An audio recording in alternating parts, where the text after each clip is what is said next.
Hello, homies. So this episode is a little bit different.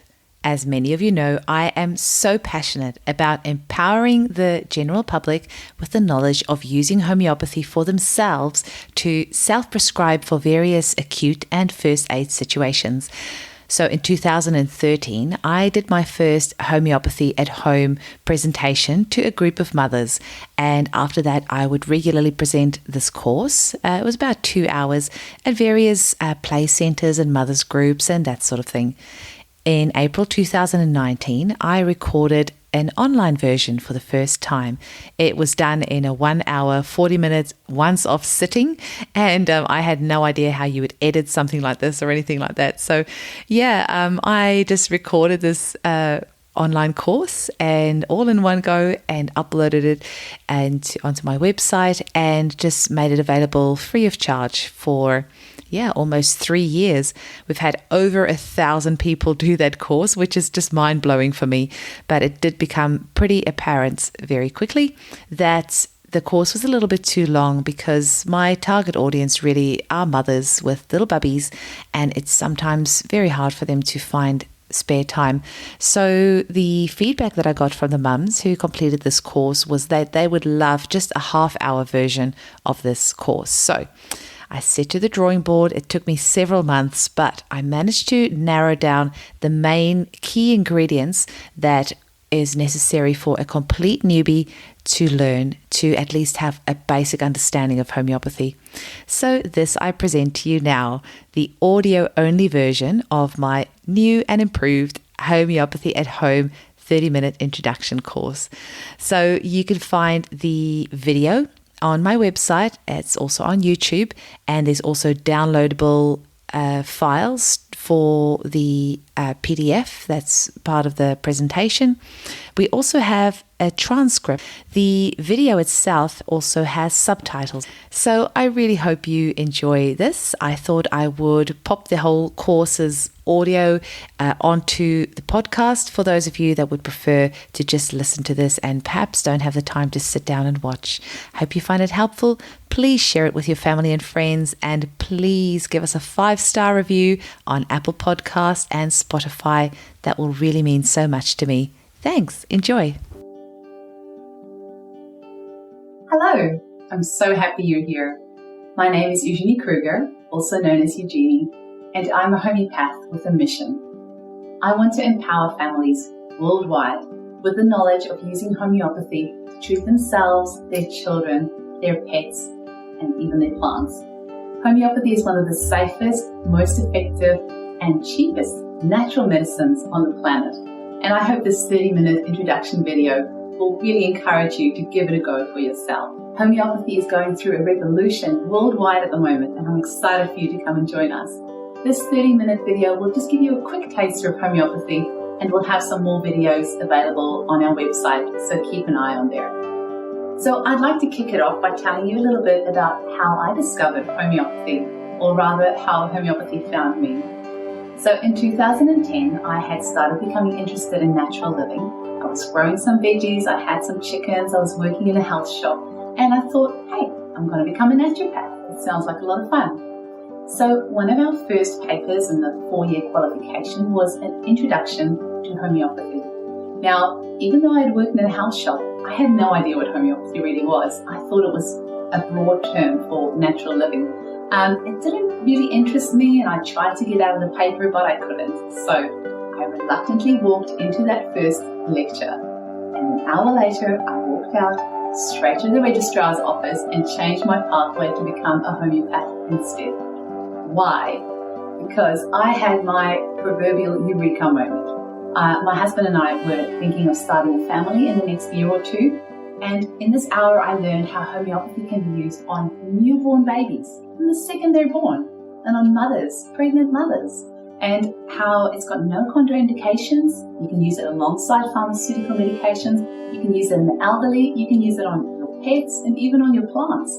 It sounded almost too good to be true, because working in a health shop, I knew that a lot of supplements and herbs cannot be used when you're pregnant.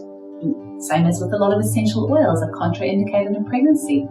And same with newborn babies. You can't use a lot of herbs and supplements and essential oils on them. And definitely the same goes for pharmaceutical medications.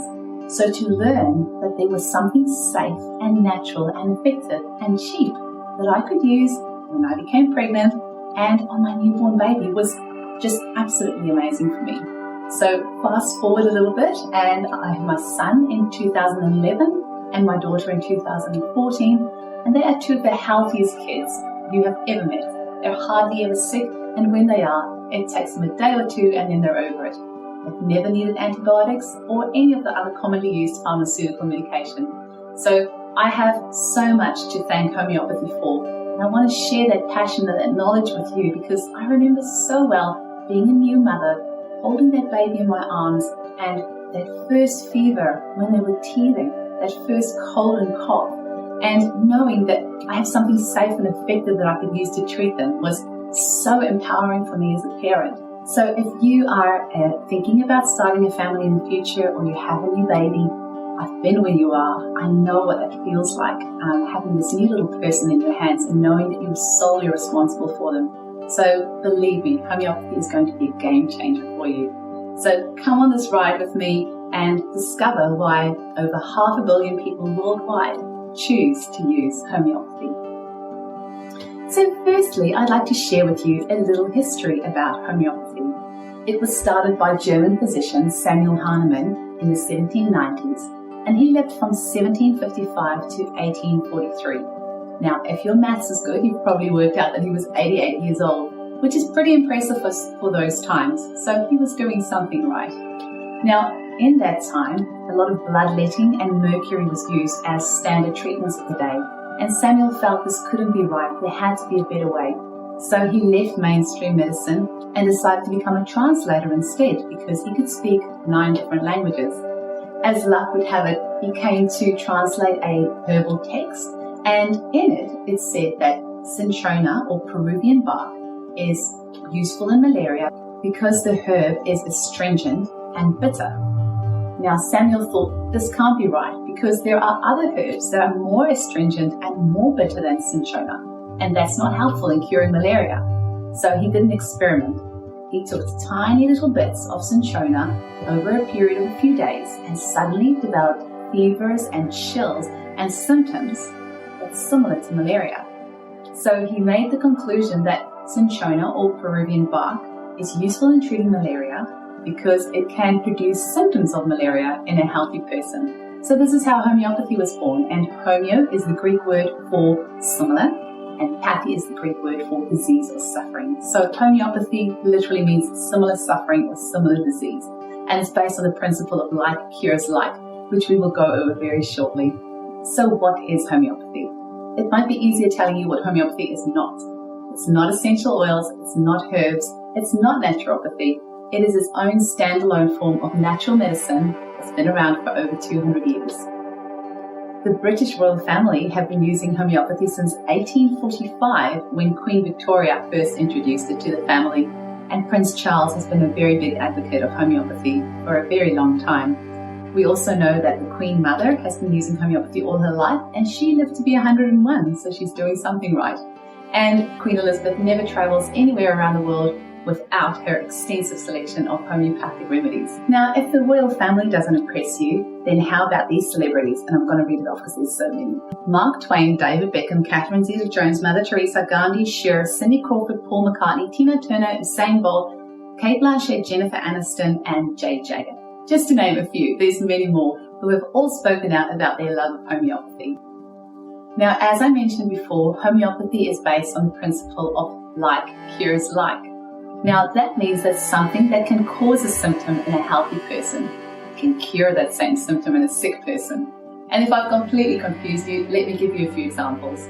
I'm sure most of you have chopped an onion at some stage in your life. And as you'll probably know, it very likely would have made your eyes stream quite a bit.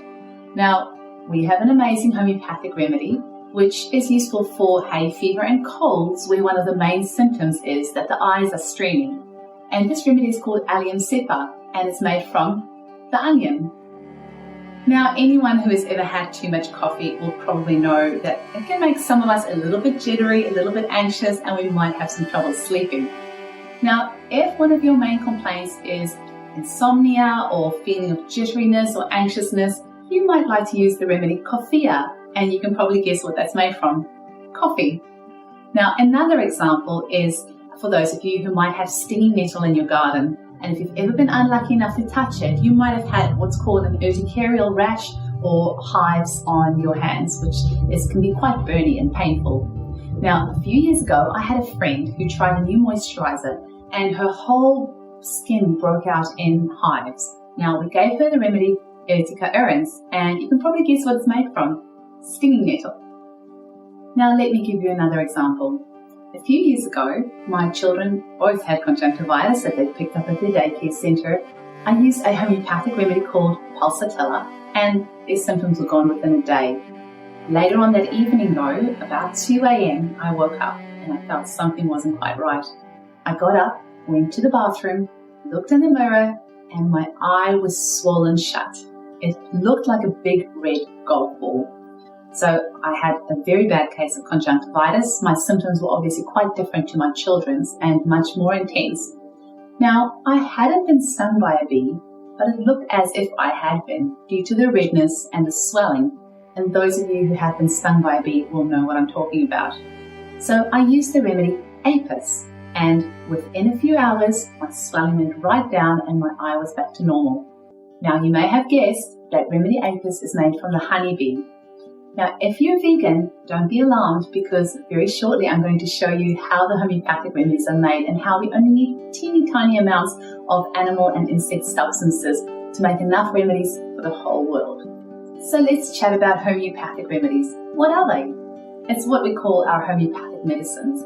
So we don't call them a supplement or an oil or anything like that. We talk about them as homeopathic remedies. They come in teeny tiny little sugar pills, or you can get them in drops or in a spray, sometimes in a powder. Our homeopathic remedies are made from plants, mineral and animal substances, and although nobody really knows how many different homeopathic remedies there are worldwide, it is estimated that we have over 8,000 different remedies. When you look at the label of your homeopathic remedy, it will have a name on there as well as a number and a letter. Now, in this case, I have Arnica 30C in my hand. Arnica is the name for Arnica montana, which is the little flower that the remedy is made from. There's a 30 and a C, and that tells us the potency of the remedy, which we will tell you about shortly as well. So remember how we talked about that onion that's really good for hay fever and colds with streaming eyes? Now imagine you take that onion, we crush it up, and we take 1 drop of that onion juice and add it to 99 drops of water and alcohol. Now the alcohol is just there to preserve it. Now we have 100 drops in total, and we shake this onto a hard surface that's called succussing, and now we have what's called a 1C potency. C stands for centesimal, which means 100. Now if we take 1 drop of this 1C and add it to 99 drops of water and alcohol, and then we succuss it, we have a 2C. If we take 1 drop of the 2C, add to 99 drops of water and alcohol and succuss it, we have a 3C. So you can probably see where I'm going with this. Now, usually for home prescribing, you would use a 6C, a 30C, or sometimes a 200C. But as practitioners, we have remedies that go up in potency up to 1 million. So we really have an endless amount of tools at our disposal to help people. So if you have tried lots of other modalities and nothing's helped, give homeopathy a try, because with over 8,000 remedies in potencies of up to 1 million, chances are good we'll be able to help you. Now you also might have noticed on some labels of homeopathic remedies it says 6X. Now X is the Roman numeral for 10, which means we start off with 1 drop mother tincture or 1 drop of onion to 9 drops of water and alcohol, and then we succuss it. And usually up to a 6X, which is what we call a tissue salt, and you will often see these tissue salts sold in health shops all over the world. So how do homeopathic remedies work? The quick answer is, we don't know yet. But if we observe the effect that homeopathic remedies have on our bodies, we can assume that this energetic force that is released by diluting and succussing our remedies is able to enable our vital force to heal itself. That is that innate or inbuilt healing ability that all of us have within us. When we cut ourselves, our body heals itself. When we have cold, we sneeze and our body creates balance and we're well again in a few days. Now, the Indians talk about prana and the Chinese have talked about qi for many thousands of years. So in homeopathy, we just call this principle the vital force. Now, because I am trying to keep this introduction video to 30 minutes, instead of going into long-winded explanations for why we think homeopathy works, I'm going to refer you to my podcast, Homeopathy Hangout, which you can find on Spotify, Apple Podcasts, and most other platforms. Now, in episode 1, I have an interview with Amy Lansky, who is an ex-NASA scientist turned homeopath, and she has some great explanations in there for possible theories on how homeopathy works. I'm also going to give you a couple of tasters just to spark your interest. The first one is from the amazing Dr. Bruce Lipton, author of The Biology of Belief, and he explains homeopathy at the level of quantum physics and how it's the hydrogen bonds between the water molecules that are sending the messages to each other. You can pause the video right here and have a read of the slide. Another possible explanation for how homeopathy works can be found in the book Hidden Messages in Water by Dr. Masaru Emoto. And he talks about how water has a memory, and that also can be used to explain how our remedies are able to capture the essence of the substance that they are made from. And my favorite movie of all time, Frozen 2, is also about how water has a memory. So I am very excited that a whole generation of children are growing up knowing that water has a memory.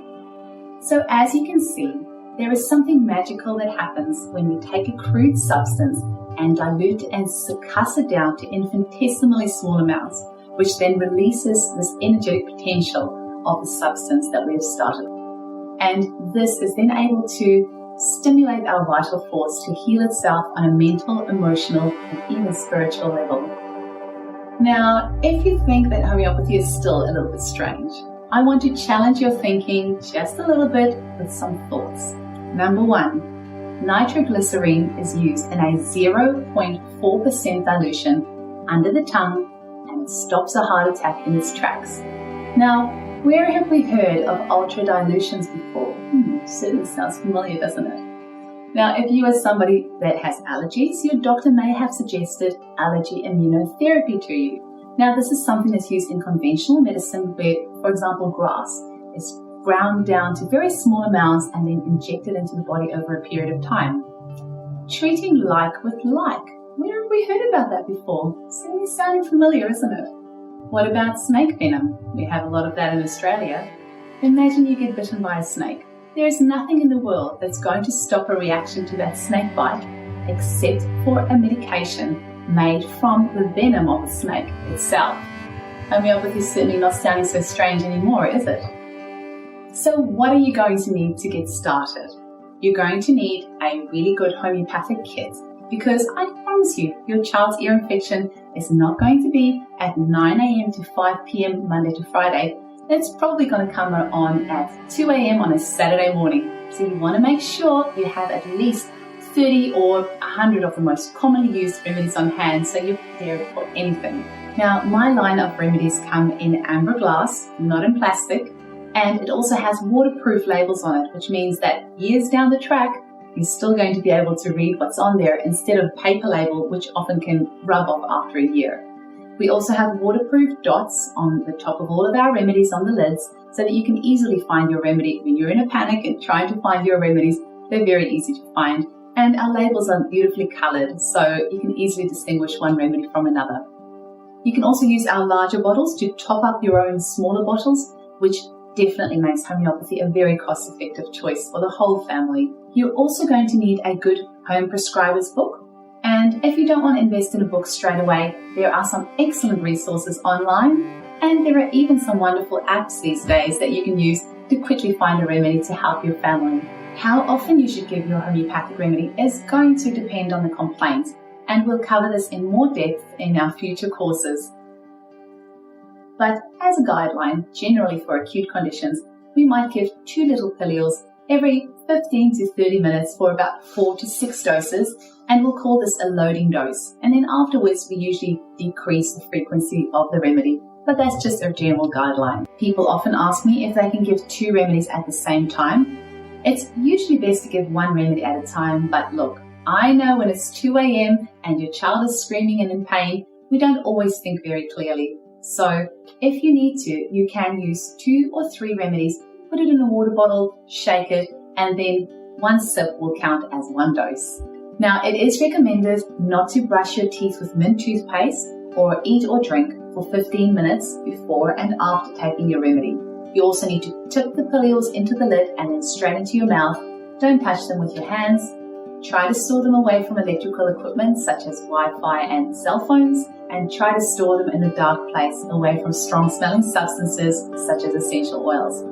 But I have to tell you, in practice, I have found that the remedies are actually not as fragile as we are told.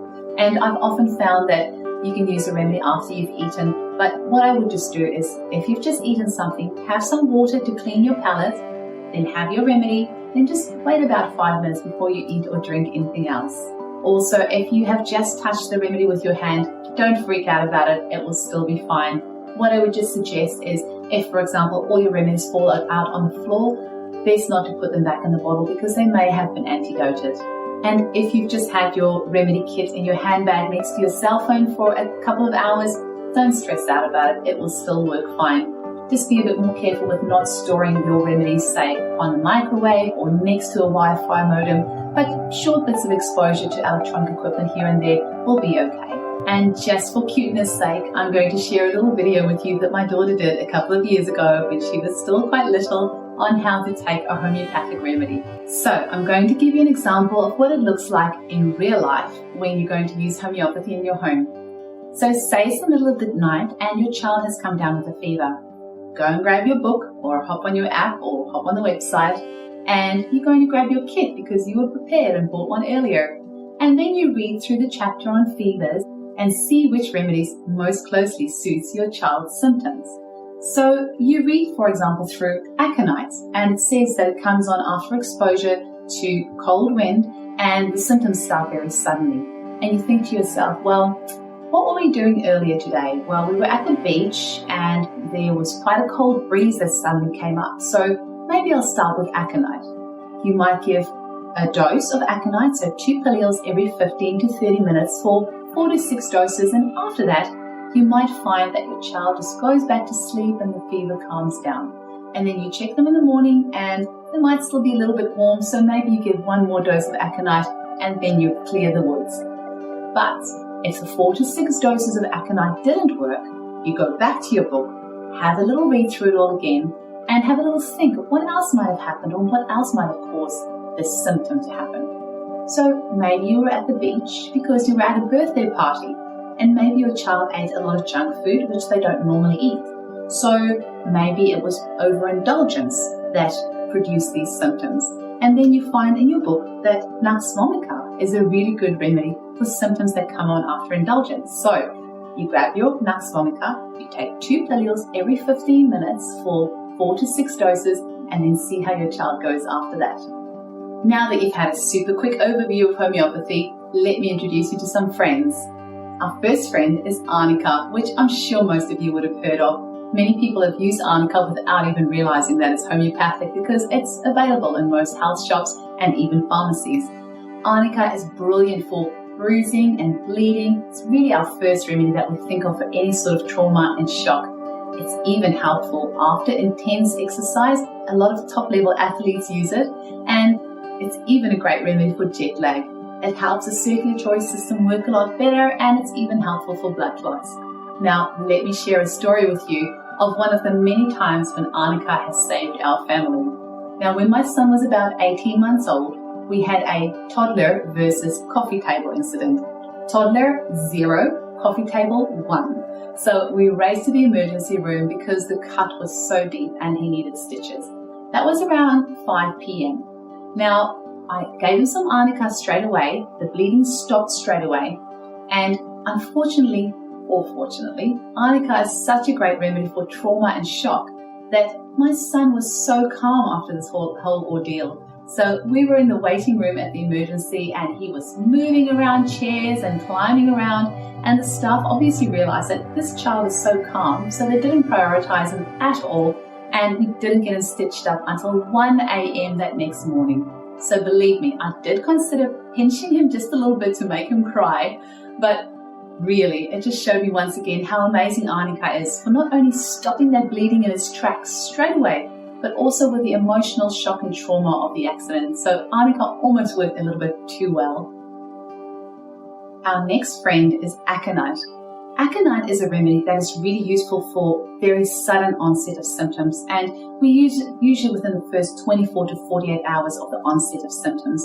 It might be a good remedy for exposure to cold, especially cold wind, or if there's been a frightful incident, or maybe there's been a shock.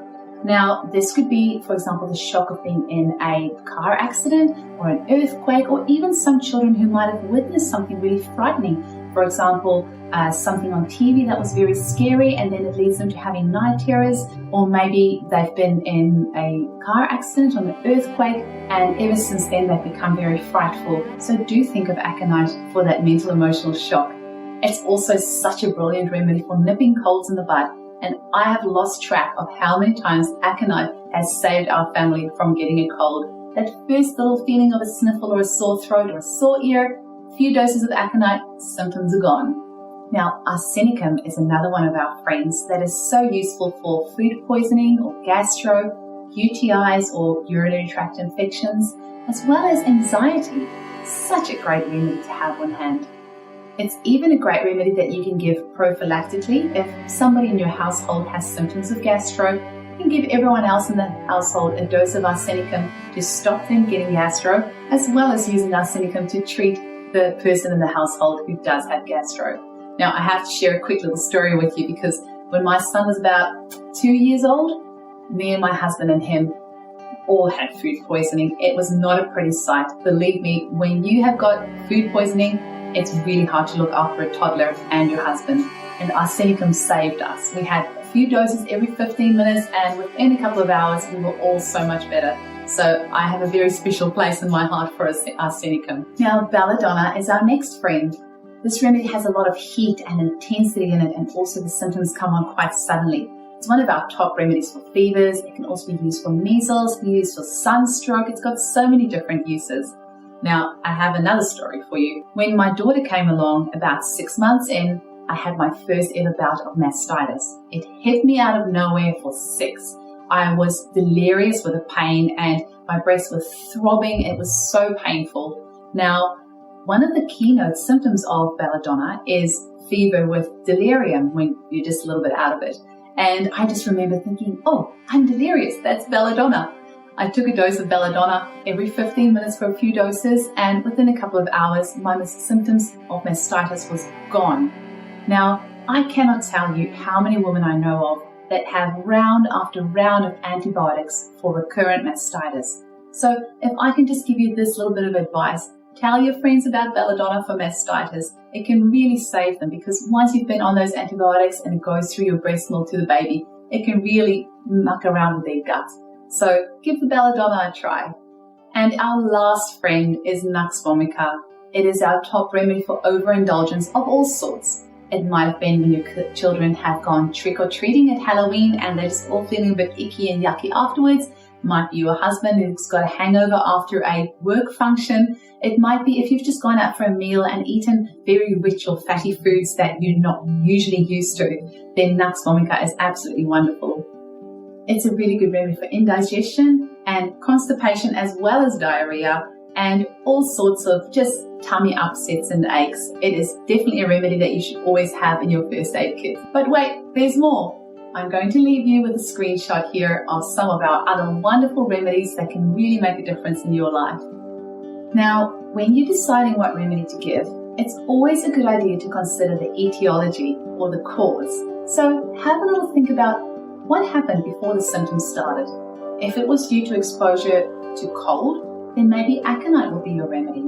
If it was after a grief, so say for example, your partner had to go away for work for a few days and then suddenly your child develops this cough because they're really missing their parent, then maybe the remedy Ignatia might be a good remedy, which is a great remedy for grief and loss and disappointment. So have a little think about what might have caused the symptoms, and then when we treat the cause, the symptoms will go away. Also consider what is strange, rare, or peculiar about the case. Now, if your child is normally a hot body, and then they become sick and suddenly they want you to close all the windows and have 5 blankets wrapped up around their head and all over their body, that might mean they need their remedy, Pepper-Soft, which is a remedy that really likes to be wrapped up warm and they don't like any freezers. If your child is normally Mr. or Mrs. Independent, and suddenly when they're sick they become very clingy to you, it might mean they need the remedy Pulsatilla, which has a lot of clinginess in the symptom picture. If you're tossing up between a couple of remedies, always be investigative. Think about what is strange about this, what happened just before the symptoms started, and then you will find that unique remedy that will really fit your child's case. And yes, it does take a bit of practice, but I promise you, every time you get that right remedy and you get great results, it's going to be boosting your confidence and you're going to become a better and better home prescriber. So thank you so much for coming on this journey with me. I really appreciate it. I hope you found this information helpful. And if you would like to order a kit or would like to make a booking, visit my website, eugeniekruger.com. And I would also love it if you could listen to my podcast, Homeopathy Hangout. Thank you so much for your time today. I really appreciate it, and I wish you all the best in health and happiness.